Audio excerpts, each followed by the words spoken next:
Iran के हवाले से कुछ ना कुछ पेशरफ्त करने के लिए मुस्लिम ममालिक को आगे बढ़कर कुछ काम करना पड़ेगा। इनिशिएटिव माजी में पाकिस्तान लिया था, माजी करीब में, और दोबारा ये इनिशिएटिव शायद पाकिस्तान को ही लेना पड़ेगा। शायद और कोई मुस्लिम दुनिया का मुल्क इतनी अच्छी पोजीशन में नहीं है जितना वेल पोजीशन पाकिस्तान है। पाकिस्तान, सऊदी अरब, कतर, इसी तरीके से टर्की को साथ इंगेज करके इस मामले का कोई ऐसा मुस्बत हल निकाल सकता है जहां ईरानी क़यादत को दोबारा कायल किया जाए कि ये मसला इस तरीके से हम लेकर चलें तो आगे मामला बेहतर तरीके से बढ़ सकते हैं। इसी तरीके से वाशिंगटन के साथ जो पैगाम रसानी का काम है वो भी इस्लामाबाद के ज़रिए करना निस्बतन आसान है।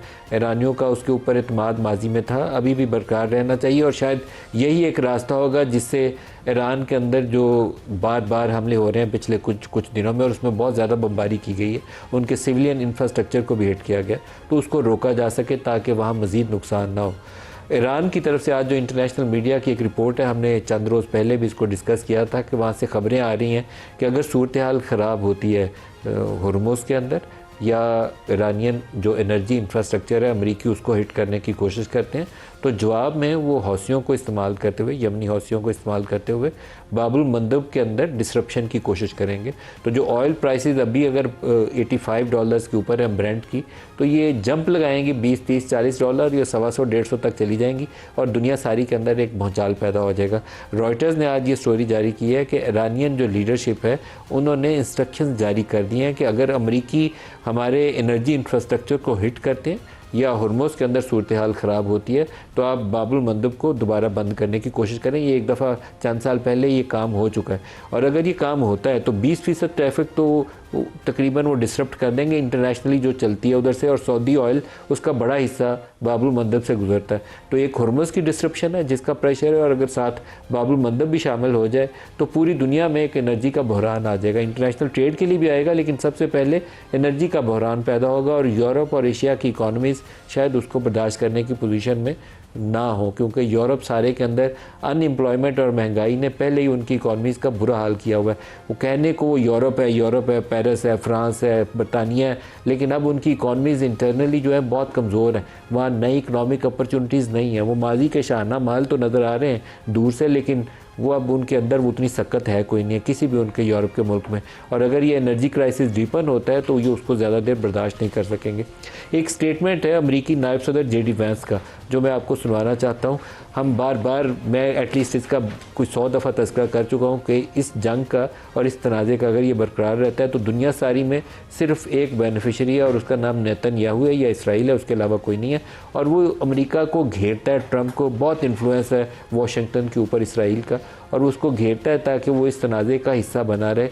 बंदूक इसराइल चलाता है, कंधा अमेरिका का इस्तेमाल करता है। ये शायद JD वैंस का इससे ज़्यादा क्लियर स्टेटमेंट नहीं हो सकता कि इसराइल उनकी पॉलिसी को इन्फ्लुएंस करने की कोशिश कर रहा है, और वो कह रहे हैं कि जो पॉपुलर पब्लिक ओपिनियन है वो इसराइल अब वहाँ से लूज़ कर रहा है। लेकिन एटलीस्ट ट्रंप इंतज़ामिया के ऊपर अभी भी उनका काफ़ी ज़्यादा इन्फ्लुएंस है, इसीलिए इस तनाज़े से अभी तक अमेरिका बाहर नहीं निकल पाया, जबकि वहाँ पब्लिक ओपिनियन जो है वो लार्जली ईरान वॉर के ख़िलाफ़ है। पाकिस्तान की इंटरनल सिचुएशन आ जाए तो 2 मसले ऐसे हैं जिससे हमारी तवज्जो नहीं हटनी चाहिए। एक पाकिस्तान की दाखिली सलामती, अमन अमान की सूरत हाल, और दूसरा हमारी जो पोलराइजेशन है सोसाइटी के अंदर वो नेक्स्ट लेवल के ऊपर है, वो पीछे नहीं हटने को तैयार। और मौलाना फजल रहमान का जो रिसेंट स्टेटमेंट है उसके बाद से पूरी जो मौजूदा हुकूमत है, कोलिशन जो पार्टनर्स भी हैं और PMLN का जो अपनी भी सीनियर लीडरशिप है, वो रोज़ाना एक सुबह उठते हैं और शाम तक उनकी 100 स्टेटमेंट्स जारी होती हैं कि फजल रहमान साहब ने शोहदा की शान में गुस्ताखी की है। तो एक प्रिंसिपल स्टेटमेंट है वो पहले दोहरा लूँ फिर आगे चलते हैं कि पाकिस्तान के शोहदा फ़ौज के हों, पुलिस के हों या सिविल के हों, कभी भी उनकी तकरीम में कमी आने का कोई अगर बंदा सोचता भी है तो शायद वो उससे बड़ा दुश्मन पाकिस्तान का हो ही नहीं सकता। आपकी दाखिली सलामती के लिए, पाकिस्तान के लिए अगर कोई बंदा अपने जिस्म के ऊपर एक ज़ख़म भी लेता है ना तो आपको उसको सलाम करना चाहिए। ये बहुत बड़ी कुर्बानी है कि कोई अपनी जान ही पाकिस्तान के ऊपर निछावर कर दे, तो उसके ऊपर तो दूसरी राय मुमकिन नहीं है किसी के लिए भी। मेरा नहीं ख्याल है कि उसकी सियासत में गुंजाइश होगी या किसी और जगह पे गुंजाइश होगी। लेकिन दूसरा मसला आता है कि पाकिस्तान की दाखिली सियासत के अंदर जो इस्टेब्लिशमेंट की इंटरफेरेंस है, हुकूमतें बनाना या गिराना, या सियासी कोई इत्तेहाद इकट्ठा करना या उसको सियासी इत्तेहाद को तोड़ने के अंदर रोल। हमारी 70-80 सालों की तारीख में इसके अलावा कुछ हुआ ही नहीं है। IJ कैसे बनी थी, कैसे नवाज शरीफ आए थे, कैसे उनकी हुकूमत बनी, कैसे गिरी, तो आपको उसका जवाब मिल जाएगा। कैसे इमरान खान की हुकूमत बनी, कैसे उनकी हुकूमत गिरी, आपको फिर उसका जवाब मिल जाएगा। तो हमारी हिस्ट्री इसके आगे पीछे ही घूमती है। तो वो अगर कोई सियासी शख्सियत बयान देती है तो वो ठीक है, उसको खुले दिल से लेना चाहिए, उसको डिस्कस करना चाहिए, लेकिन बजाय तनाज़ा किसी शहीद जो है उसकी कुर्बानी को कभी नहीं बनाना चाहिए। तो आज के प्रोग्राम में जो हमारे साथ शुरका हैं पर बात करेंगे, स्टूडियोज़ में हमारे साथ हैं शौकत यूसुफ़ज़ई साहब, सेक्रेटरी इत्तलात हैं पाकिस्तान तहरीक-ए-इंसाफ के। शौकत साहब बहुत शुक्रिया, आप हमें ज्वाइन कर रहे हैं आज इस्लामाबाद स्टूडियो से। इंजीनियर ज़ियाउर रहमान साहब हैं, JUIF के सीनियर रहनुमा हैं। इंजीनियर साहब आपका भी शुक्रिया सर।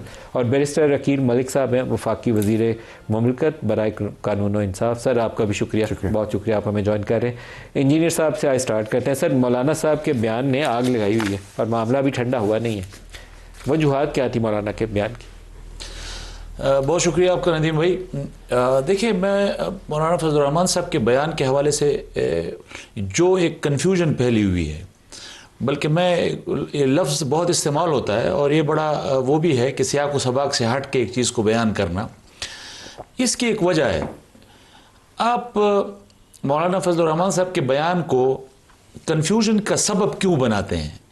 आप वो जलसा आम करते हैं, लोगों पब्लिक में जाते हैं, वो कराची में जाते हैं, वो पर्शीन में जाते हैं, वो चारसदा में जाते हैं, वो कसूर में जाते हैं, वो मर्दान में जाते हैं, वो एक नैरेटिव दे रहे हैं पाकिस्तान के लोगों को कि ये जो पाकिस्तान जिसके बारे में ये तस्वुर है कि ये दहशतगर्दों के हाथों KP यरगमाल है, दहशतगर्दों के हाथों बलूचिस्तान यरगमाल है, दहशतगर्दों के हाथों फाटा यरगमाल है, सिंध यरगमाल है डाकुओं के हाथों।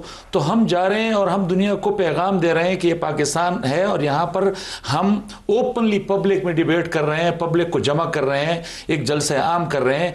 और फिर उसमें बजाय ये कि रियासत इसको अप्रिशिएट करे, वो मौलाना साहब की मुकम्मल तकारीर का ब्लैकआउट करती, तमाम जलसा आम का ब्लैकआउट करती है। मौलाना साहब का वो लफ्ज़ जो पाकिस्तान की जोग्राफी और नज़रिए के हिफाजत के लिए पब्लिक में जाता है, आप उसका ब्लैकआउट करते हैं, आप उनके नैरेटिव को रोकते हैं। फिर उससे यही होगा कि ये कन्फ्यूजन फैलेगी। मौलाना साहब ने एक जुमला कहा, क्या कि ज़ियारत में पहले हम बलूचिस्तान में बलोच बेल्ट में सोचते थे कि जी यहाँ पर तो खून बह रहा है और कोई जा नहीं सकता। अब तो पश्तून बेल्ट में एक एक दिन में 50-50 लाशें हम उठा रहे हैं, KP में हम उठा रहे हैं, फाटा में हम उठा रहे हैं। तो क्या हमने पाकिस्तान में हमेशा खून देकर रहना है, जनाजे पढ़ने हैं? और उस पर फिर हमें ये कहा जाता है कि जी जनाजे तो हमारे भी, शहदा तो हमारे भी हैं। ये आपकी ऑफिशियल एक्सप्लेनेशन है? जी मैं बिल्कुल ऑन रिकॉर्ड, ये मौलाना साहब की तकरीर का हिस्सा है। मेरे पास वो है जी, मेरे पास भी है, ये उनका हिस्सा है। मैंने प्ले किया तो बैरिस्टर अकील मलिक साहब प्रोग्राम मुझे आगे नहीं बढ़ाने देंगे, इसलिए मैं प्ले नहीं कर रहा। नहीं, अगर आप प्ले करना चाहते हैं, मेरे पास 2 मिनट 21 सेकंड का वो क्लिप है जो असल तनाज़े की वजह बना है, मेरे पास भी है। अगर आप वो सुनवाना चाहेंगे। इब्तिदा यही से हुई है जहां से मैंने स्टार्ट किया कि बलूचिस्तान के हालात के, जी हमने इन 2-3 दिनों में सिवाय जनाजे पढ़ने के और लाशें उठाने के और कुछ भी नहीं किया। तो क्या हम इसके लिए शौकत साहब से पहले पूछ लें। शौकत साहब आज हमारे पास इस्लामाबाद स्टूडियो हैं। शौकत साहब, पहले आपसे रद्दमल मिल जाए, फिर बैरिस्टर साहब से पूछेंगे। मौलाना साहब के बयान के अंदर कुछ अल्फाज का चुनाव ऐसा है, ना करते तो ज़्यादा अच्छा होता। आपकी राय जानना चाहूँगा। जब वजाहत नहीं थी तो मैंने उस वक्त कहा था, उस दिन भी हम दोनों साथ थे प्रोग्राम में, कि इस तरह के शहदा के बारे में कुछ नहीं कहना चाहिए। लेकिन जब इन्होंने वजाहत कर दी तो इसका मकसद हरगिज़ शहदा का वो नहीं था। आप इनकी वजाहत से मुतमईन हैं? डेफिनेटली अगर ये बात है तो इसका तो हरगिज़ ये मकसद नहीं है कि आप किसी शहदा को टारगेट कर रहे हैं, या उन्होंने तो साफ कह दिया, क्योंकि शहदा तो सबके लिए बराबर है, चाहे वो फ़ौज का है, चाहे वो सिविलियन है, चाहे वो पुलिस की, कुर्बानियाँ तो लोग दे रहे हैं।